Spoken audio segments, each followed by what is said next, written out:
104.3 Cola. Time to celebrate kulturang Pinoy. Tradisyon, musika, sining, literatura at iba pa. Anything and everything fun and Filipino. Ito ang Pinoy Kultura.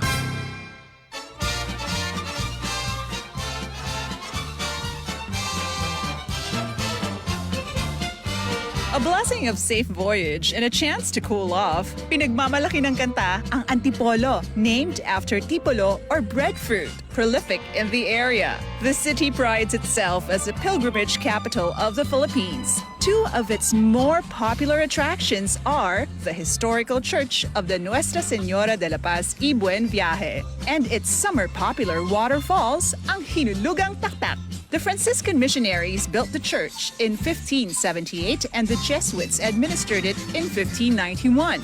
Thousands traveled to pray to Our Lady of Peace and Good Voyage, brought in from Mexico in 1626 and enshrined in the cathedral. A favorite tradition is trekking to the shrine on Good Friday Eve and May 1st. Another tradition is having new cars blessed at the church. Many believe it will ensure the safety of the car and its passengers. OFWs also pray for success abroad. Pagkatapos ng pagpapala sa misa ay ang inaabangan ng mga bata, ang pagligo sa sikat na Hinulugang Taktak, described playfully in its song.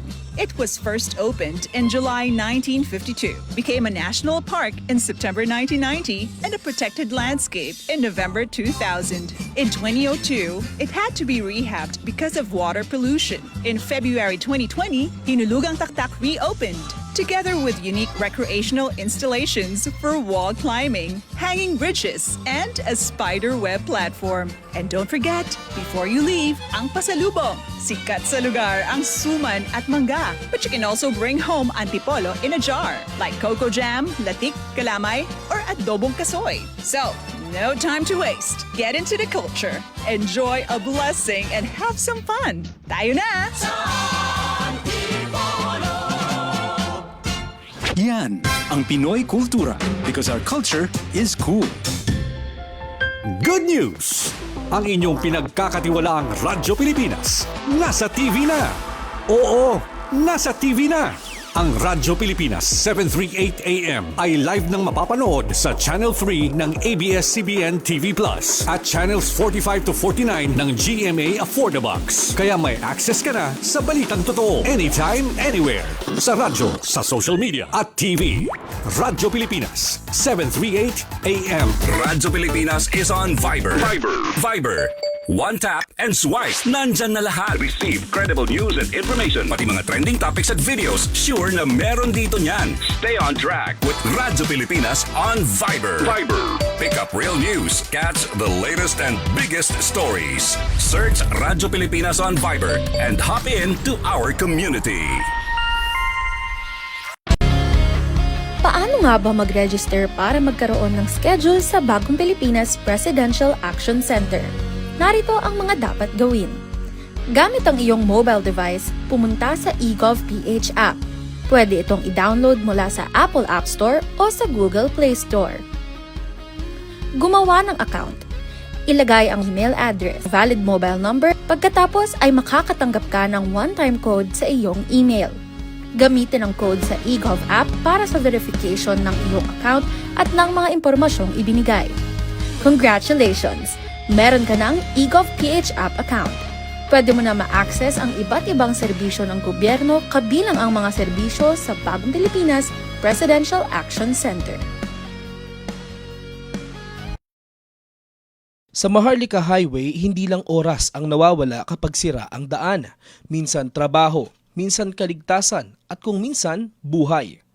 Kapag sira ang daan, tao ang nahihirapan. Ang Maharlika Highway ang pangunahing ugat na nag-uugnay sa Luzon, Visayas at Mindanao. Kaya personal na bumisita si Pangulong Ferdinand Marcos Jr. sa Samar kasama si DPWH Secretary Vince Dizon. Ang tawag po nila dito, sungkaan. Matatapos po tayo ng August. Pati po yung mga dinaanan natin kanina, maaayos din yon. Mismong mga residente ang nagsumbong sa Pangulo ng perwisyo at peligrong dulot ng sirasirang Maharlika Highway. Pupunta po kami ng center, buntis po ako. Tapos siyempre, mga lubak-lubak nga. Ano nangyari? Sumemplang po talaga. Lahat kami nasakay. Ako sir, ambulance driver ako. Ambulance driver?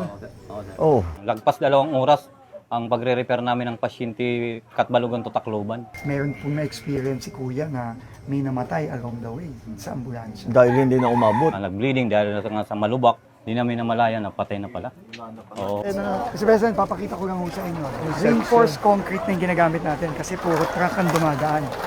Matibay na lahat. Makapal yung semento. Mas mabilis yung curing time, mga 7 to 14 days na lang instead of 28 days. These are the reinforcements. Opo, ito na ho yung dagdag na reinforcements pa ito. Matagal nang hinihintay ng mga Pilipino ang mas maayos na biyahe. Nung bago ito, maganda pa ito eh. Naalala ko kami nung dinala kami rito nung father ko, kaya may Maharlika Highway. Para meron tayong isang highway mula Apari hanggang Hulo. Yung commercial traffic natin. Sa buong bansa, tuloy-tuloy ang trabaho. Isa-isang inaayos ang mga bagay na magpapagaan sa buhay ng mga Pilipino. Dahil kapag gumaan ng biyahe ng tao, mas mabilis umusad ang buong bayan. Ito ang Presidential Broadcast Service. Radyo Pilipinas. Radyo Publiko Ng bagong Pilipinas para sa bagong Pilipino. Naghahatid ng mahahalagang balita at impormasyon na uugnay ng pamahalaan sa sambayanan. Tulay sa himpapawid ng serbisyo publiko. Radyo Pilipinas. Radyo Publiko. Ang boses ng Pangulo. Sa Mega Manila, 738. Radyo Pilipinas. Radyo Publiko. Oras sa mga Pilipinas, 9 na minuto, makalipas ang 3:00 ng hapon.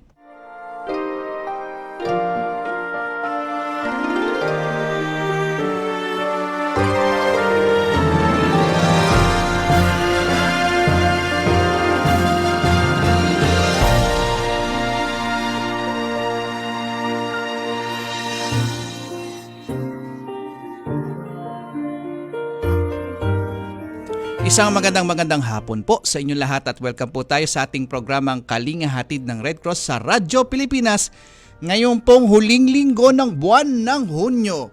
Wow! Ang bilis 28 ng June ngayon at siguro sa susunod na 3 araw ay July na po Pakabilis po ng panahon natin at tayo po ay nasa kalagitnaan na po ng taong 2026. At syempre inaanyayahan namin kayong ngayong napakainit na hapong ito hanggang 4 po tayo at tayo po ay napapakinggan live po sa ating Facebook page ng Radyo Pilipinas. Mag-like and share po tayo mag-comment at kung may mga nais po kayong mga komento or tungkol sa talakayan nating hapong ito, kayo po ay welcome na welcome. Mag-like and share po kayo sa Kalinga Hatid Facebook page din. At tayo din po ay napapanood for the box at Digibox channel 43 to 45.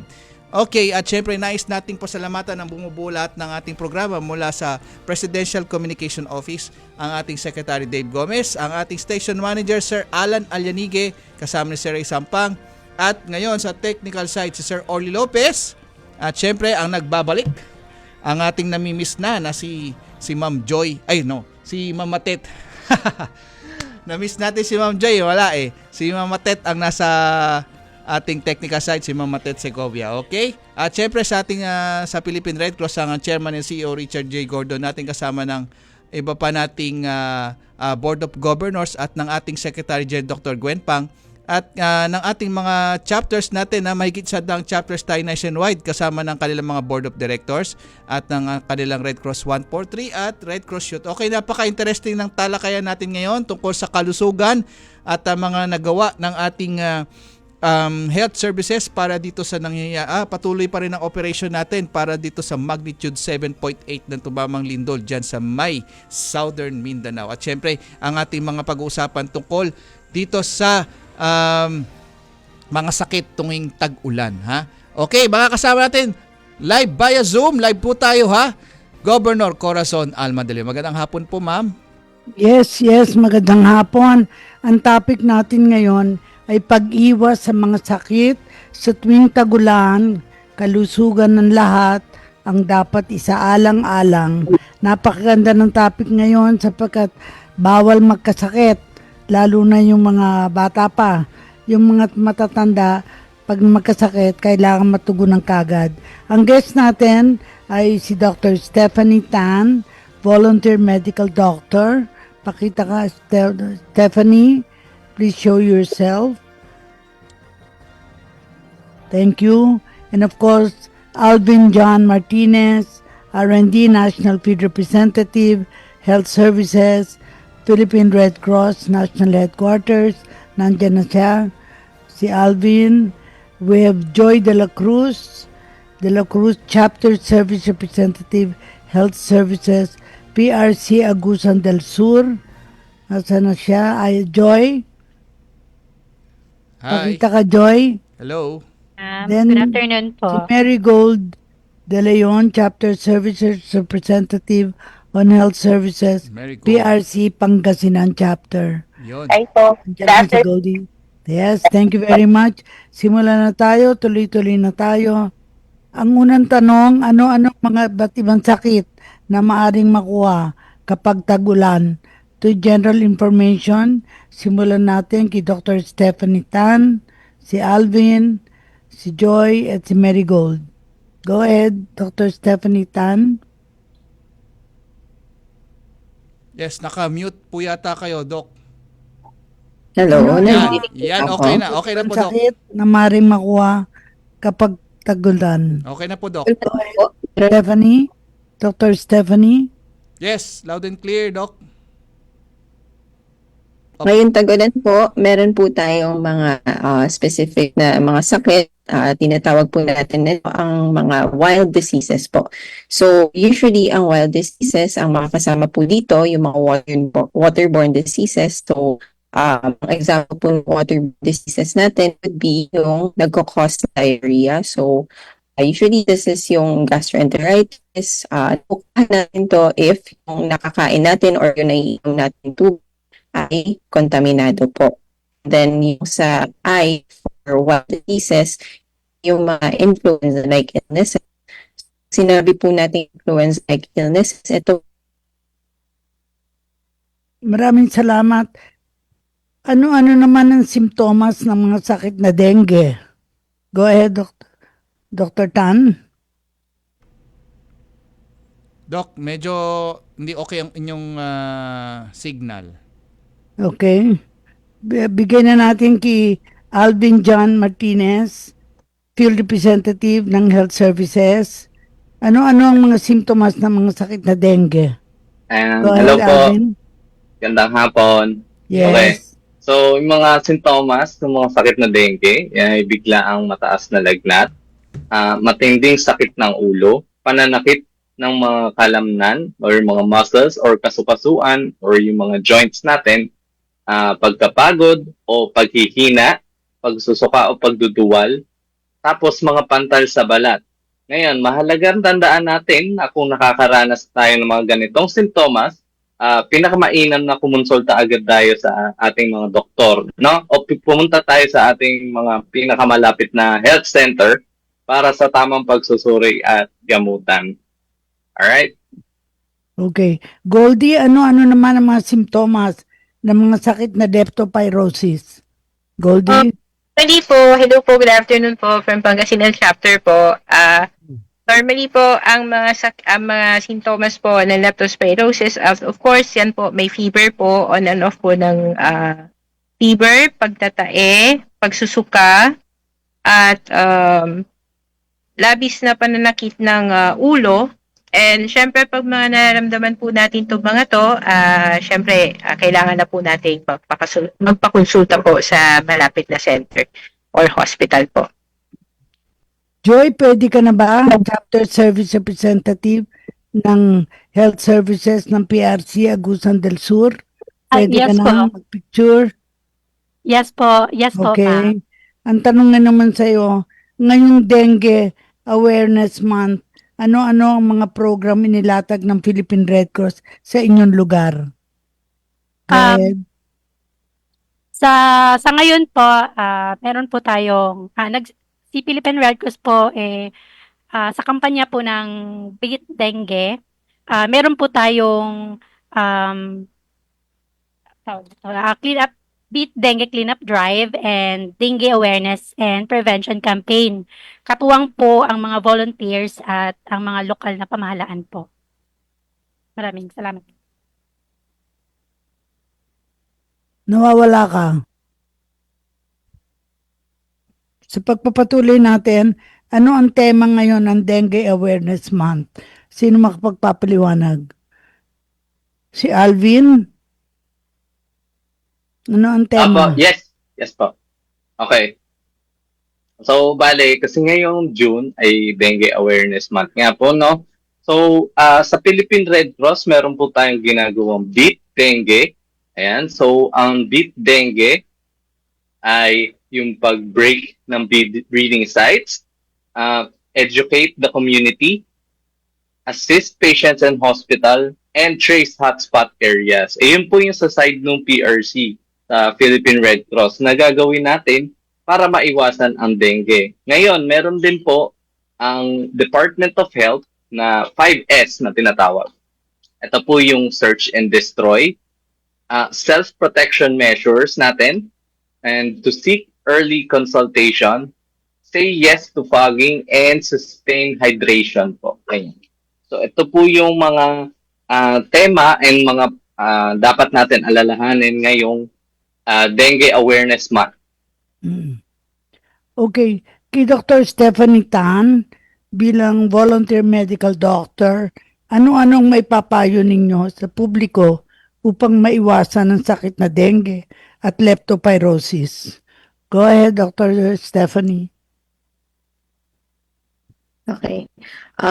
Sa mga sakit po na ito, tulad ng dengue po, specifically for dengue, ang kailangan po natin is, of course, ang i-address po natin is yung source, which is yung Aedes aegypti. Ayun po ang nagdadala ng sakit na dengue. So, ang pinaka-importante dyan, eradicate the source. So, ang mga sources of water, yung mga still water, dapat tinatauban po na at tinatakpan po ang mga balde, yung mga vase, yan. Yung iba sa atin na meron po mga alagang aso at pusa, yung nilalagyan po ng tubig nila.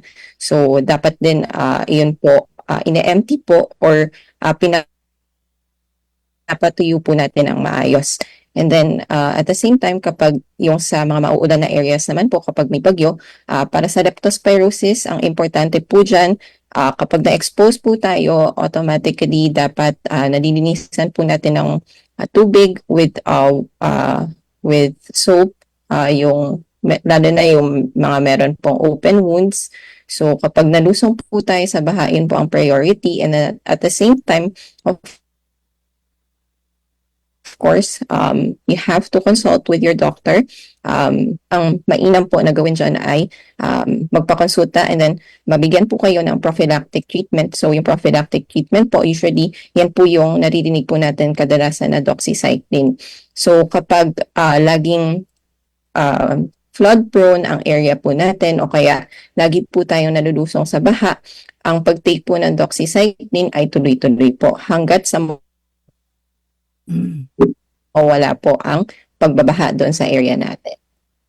Goldie, ano-ano ang mga naging challenges na hinarap ng mga volunteers and staff ng health services upang mapaigting ang kampanya kontra dengue at leptospirosis sa Pangasinan where you are the chapter service representative? Normally po, may mga challenges po na kinakaharap po, no, especially po lalo na dito po sa area po ng Dagupan wherein pag halimbawa binaha po, syempre yung mga RC-143 volunteers po natin is mahirap po silang immobilize, no. Pero pag mga hindi naman po bahain kagaya po nito na meron pong Dengue Awareness Month po na ginagawa po ang Philippine Red Cross Pangasinan Chapter, normally po, lahat naman po ng mga RC-143 ay available naman po sila pag sakaling tinatawag po. Especially pag may mga event or may mga activity po ang Philippine Red Cross na clean up drive.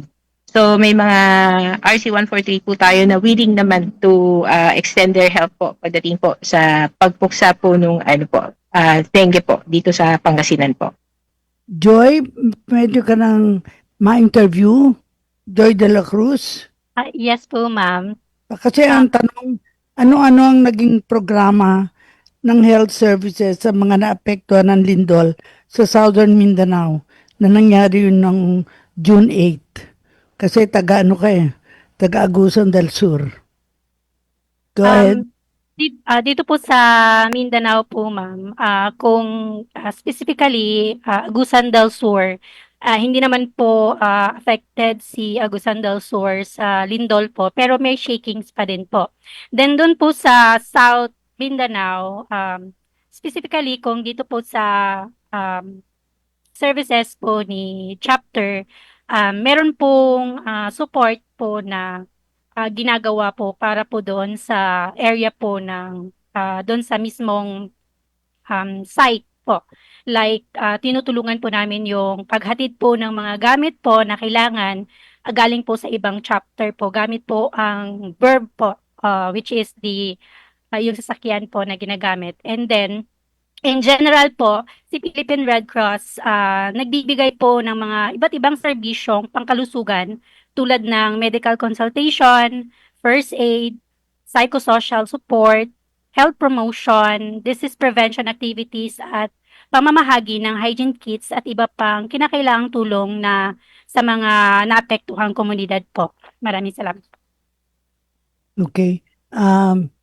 Alvin, nagsasagawa ba rin ng pagbabakuna ang Philippine Red Cross? Saang mga lugar nagsasagawa ng pagbabakuna? Pakibalita mo sa amin. Ayan. Sige po. As we all know, meron pong nangyayari ngayon, no, na nationwide supplemental immunization activity against measles and rubella. Alright? So nagsimula po ito noong January sa Mindanao. Nagbabakuna po tayo ng mga bata edad 6 months to 59 months, right? To against measles and rubella. Ngayon po meron po ang ginagawa po natin ito ngayon sa Metro Manila, tsaka yung mga bordering regions po ng Metro Manila. Actually kakatapos na lang po today. Dapat actually, nung June 19 siya dapat matapos, pero in-extend po hanggang ngayon para siguradong mas marami po ang makover natin.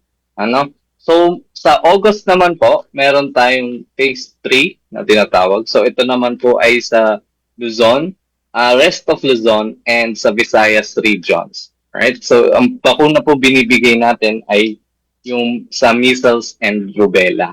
Yung tinatawag natin MRCA. Okay. Kasi ang topic natin ay pag-iwas sa mga sakit sa tuwing tagulan, kalusugan ng lahat ang dapat isaalang-alang. Dito, nais kong tanungin si Goldie De Leon sa Pangasinan bilang Chapter Service Representative on Health Services. Paano nyo na isagawa ang pagbabakuna ng Philippine Red Cross? Saang mga lugar nagsagawa ng pagbabakuna? Go ahead, Goldie. Opo.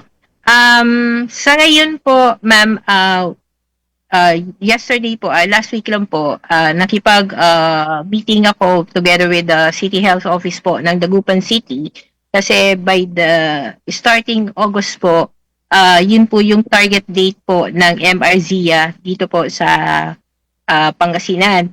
So far po, hopefully by August po, starting po is magkakaroon po ng MRZIA dito po sa Dagupan City wherein yun nga po naki-coordinate na po and next week baka may mga additional meeting pa po pagdating po sa preparation po ng MRZIA po dito sa Dagupan City po. Maraming salamat. Magbe-break tayo dahil 3:30 at baka merong mga balita na nais iulat si Edison. Go ahead, Edison. Opo, meron tayong news flash. Galing po yan yung ating bagong branch ng Red Cross dyan sa May Laguna. Yan po ay hahatid ng ating Communication Department sa pagbabalik po ng ating programa sa ilang mga paalala. Pilipinas, handa ka na ba? Ang ating million peso question. Kapag may pumutok na bulkan malapit sa inyong lugar at sinabayan pa ng malakas na ulan, ano ang kailangan mong iwasan? Letter A, ex mong hindi ka naman pinahalagahan? Letter B, mga marites ng inyong barangay? O letter C, mga ilog at sapa dahil pwedeng magkaroon ng lahar?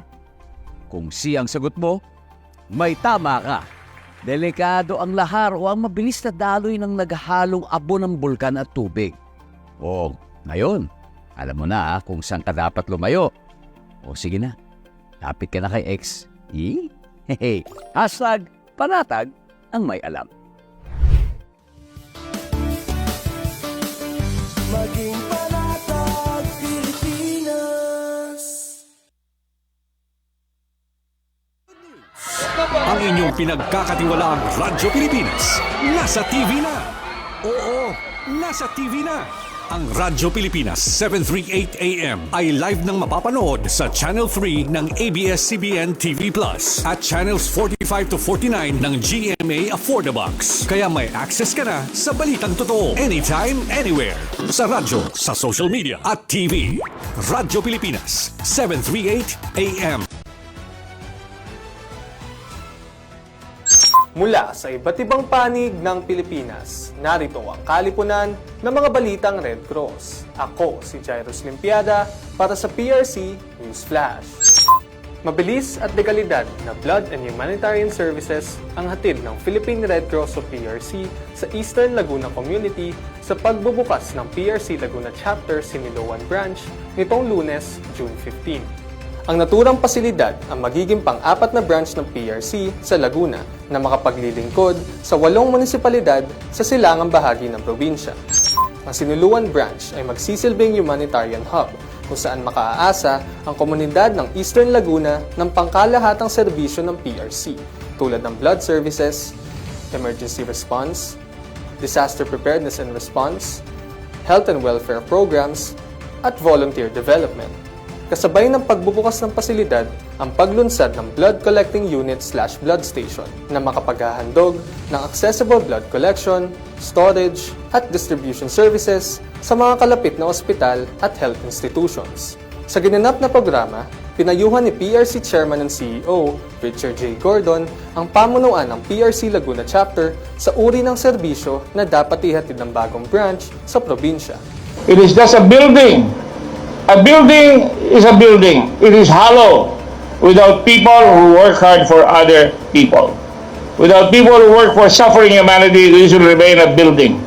Parang pintura lang, pinagpintura kayo ng barko at tinuntura nyo yung dagat, hindi lumalakad yung barko. Itong building nyo dapat gagalaw lahat ng oras. Pag may humingi ng dugo, magalit kayo kung mabagal ang galaw ng ating mga tao-tao dito. Lubos na nagpasalamat si Laguna Governor Marisol Aragones sa PRC sa pagbubukas ng bagong branch sa kanilang probinsya. Ayon sa kanya, malaking tulong ang maibibigay ng bagong pasilidad para mas mapalapit ang humanitarian at blood services ng organisasyon sa komunidad ng Laguna. At dito po sa pagpapatayo nito ngayon dito sa Laguna, tuwang-tuwa po ako dahil prioridad po namin dito ang healthcare.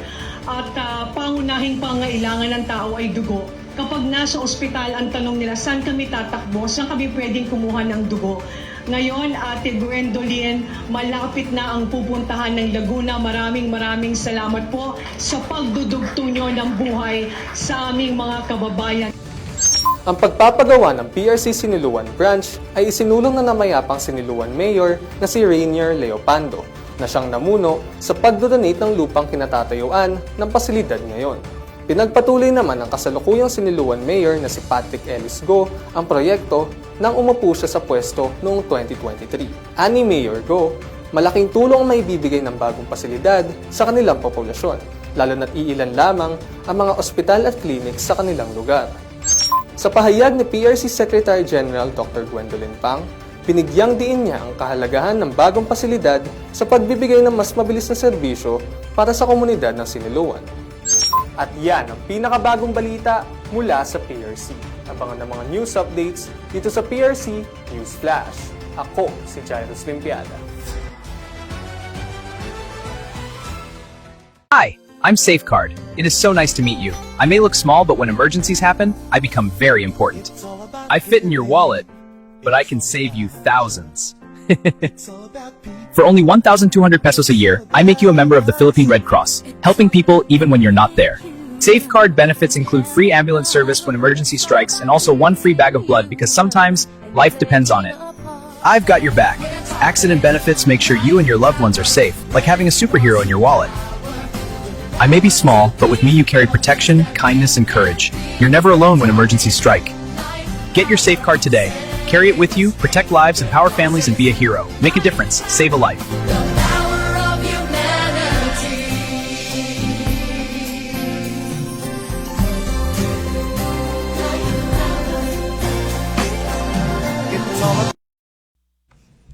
Okay, nagbabalik po tayo at sa ating ikalawang bahagdan ng ating programa. Napakabilis ng programa natin ha.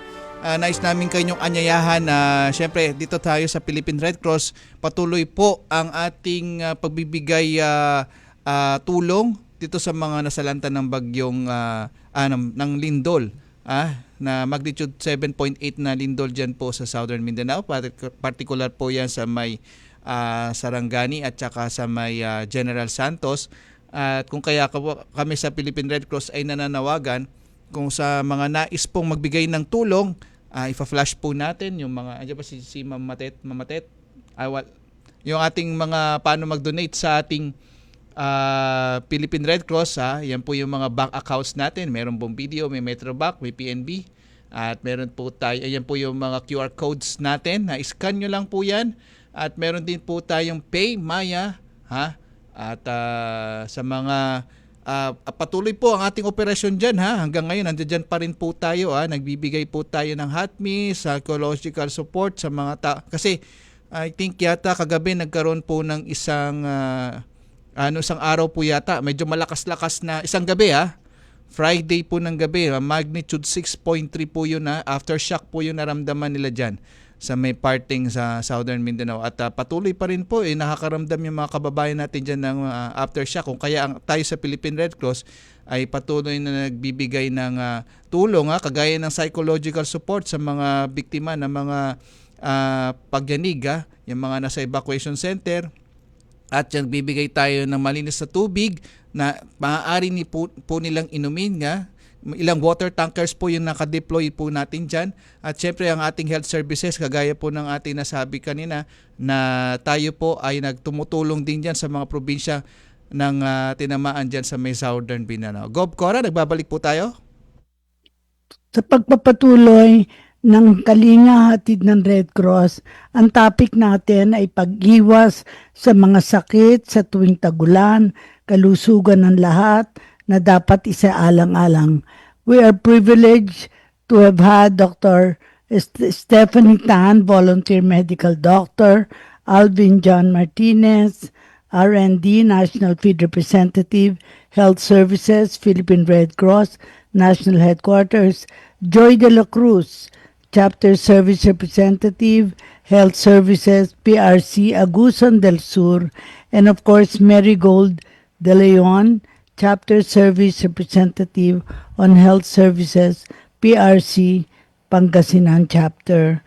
Natutuwa tayo dahil lahat sila ay nakapagbalita kung ano ang ginagawa nila sa kani-kanilang chapter. Yes. Whether in Southern Mindanao, whether in their areas of responsibility. Pero siguro, ang dapat maitanong ngayon, nagsasagwa pa rin ba kayo ng pagbabakuna ng Philippine Red Cross? Saang mga lugar nagsasagawa ng pagbabakuna? I'd like to ask Alvin John Martinez, kasi ikaw ang National Field Representative. Susunod si Joy de la Cruz, at tapos si Marigold de Leon.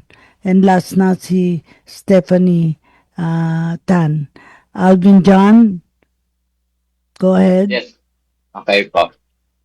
Okay, so ang ating mga chapter naman, lahat naman to na ating chapter nakikipag-coordinate sa ating mga local government units para makapagbigay ng bakuna sa ating mga mamamayan.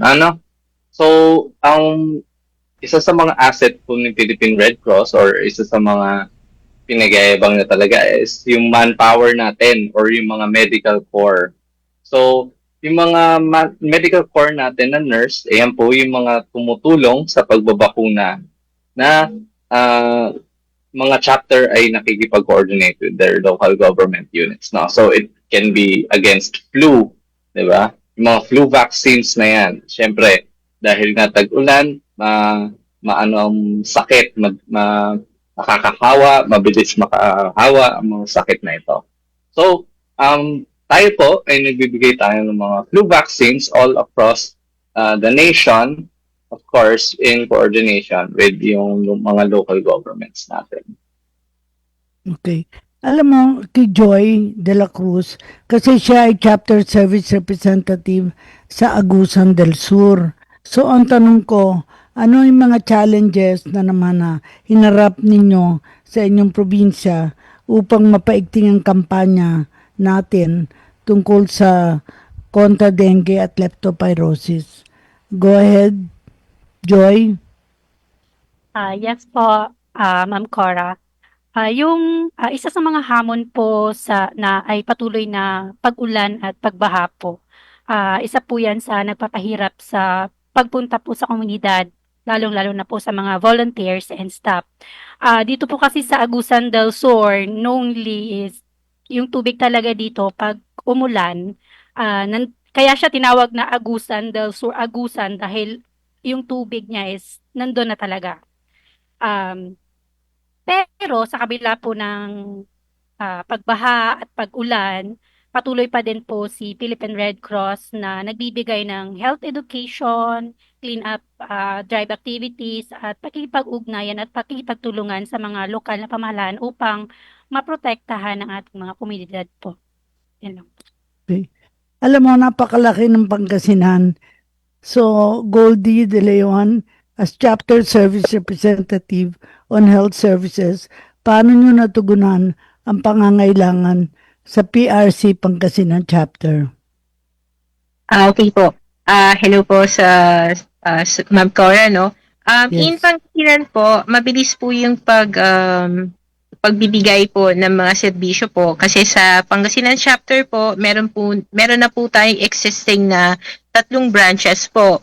Where in fact, there is a Dagupan City Branch, meron pong San Carlos City Branch and Urdaneta City Branch. At itong mga branches na po ito is may mga kanya-kanyang area of responsibility po sila na hawak. Like for example, si Urdaneta Branch po, hawak niya po ang 5th and 6th District of Pangasinan.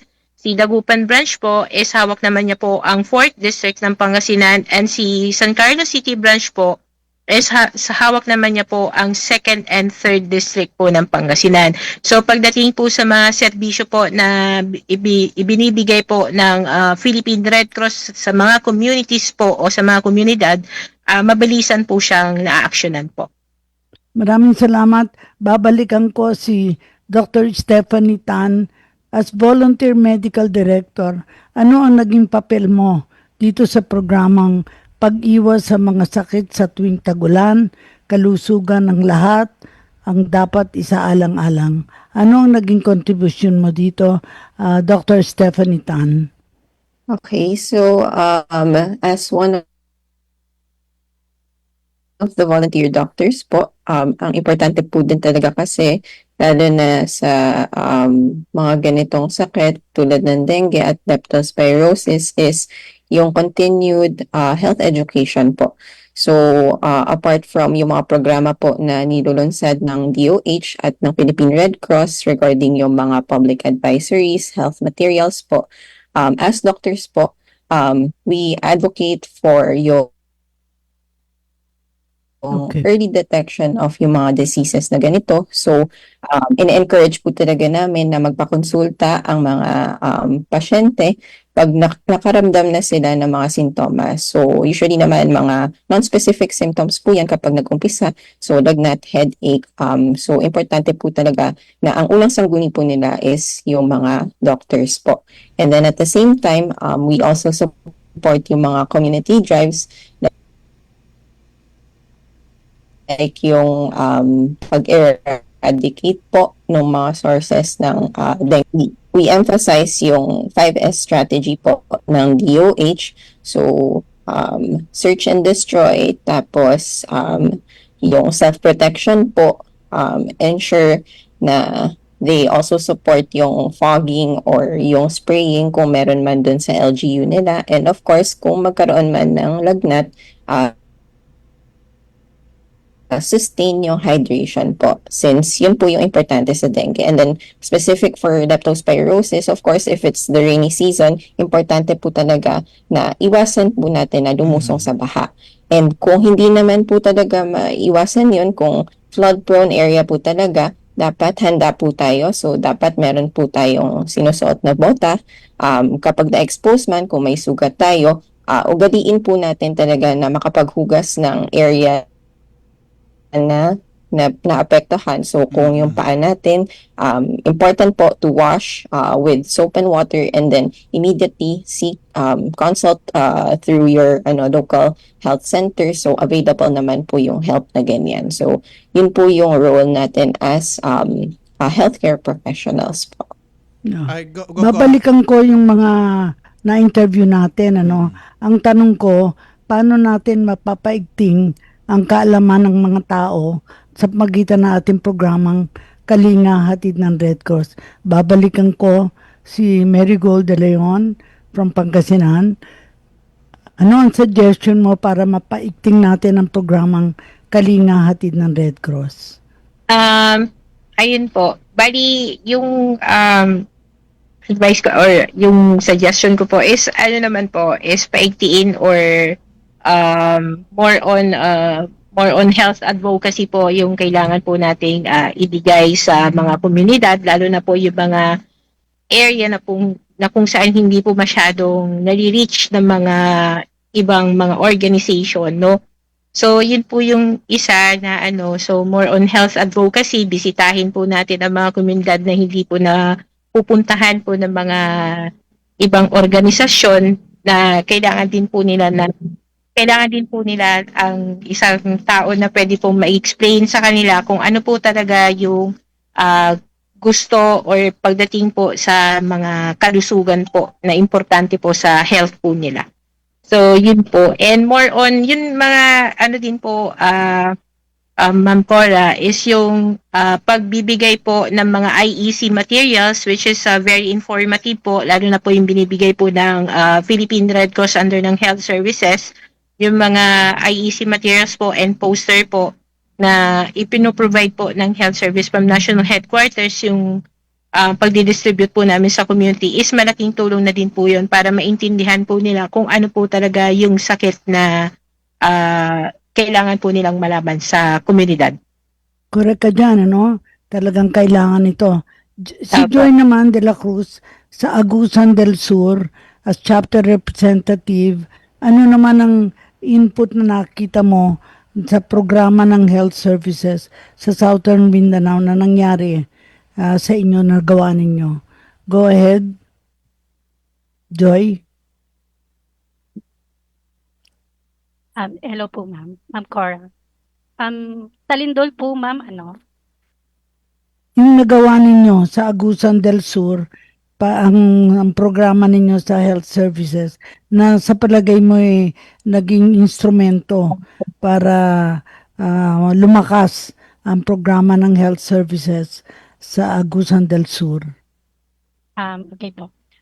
Related po dun sa Dengue Awareness Month, dito po sa Agusan del Sur, kahit hindi po month of June, nandun po yung continuation po ng health awareness campaign about dengue, leptospirosis. Kasi po para po sa amin, kung nag-stick lang po kami doon sa month of June is June Awareness Month, mas mapinaigting mas maigi po na kahit lahat po ng mga activities po ni Red Cross like bloodletting activities, safety, mga trainings, nandun po lahat, nandun po si health service na nagbibigay po ng mga health awareness, ng mga brochure, poster, kahit po sa mga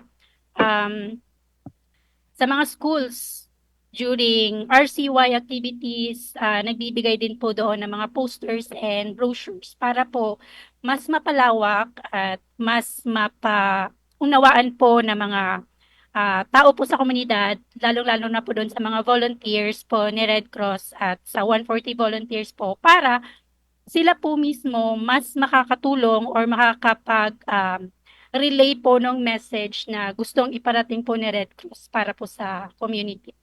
Ayan po, ma'am.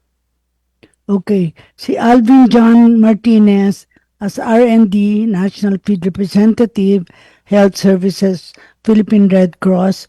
Ano sa palagay mo ang papel na pwede mo pang magawa para mapaigting ang programa sa pagitan ng ating Kalinga Hatid ng Red Cross?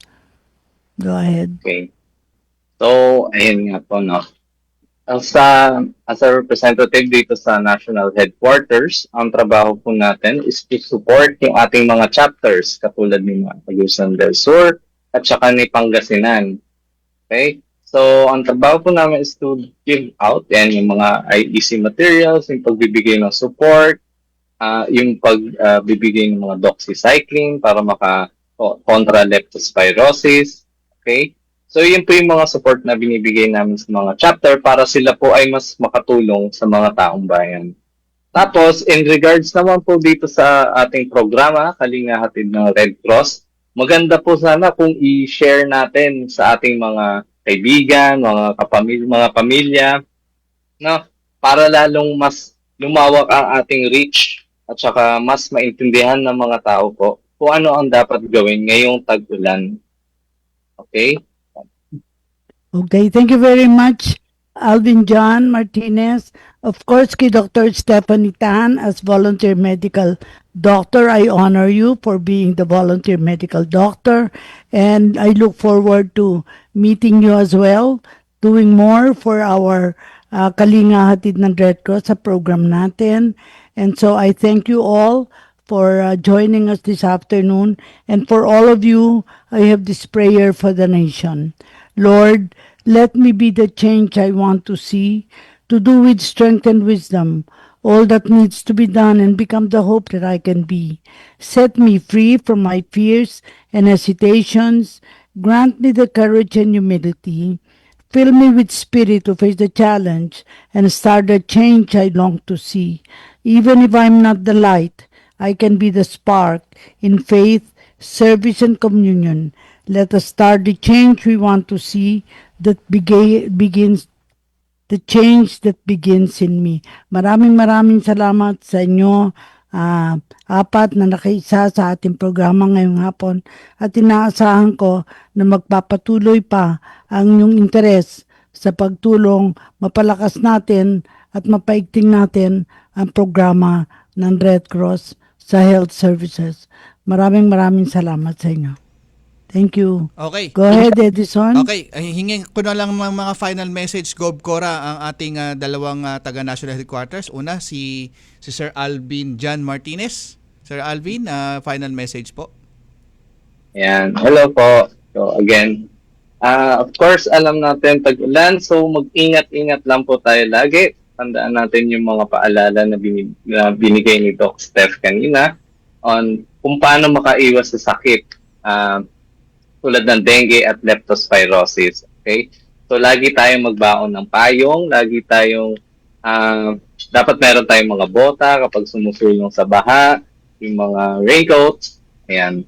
So, yun lang naman po. Ingat po tayo lahat. Okay.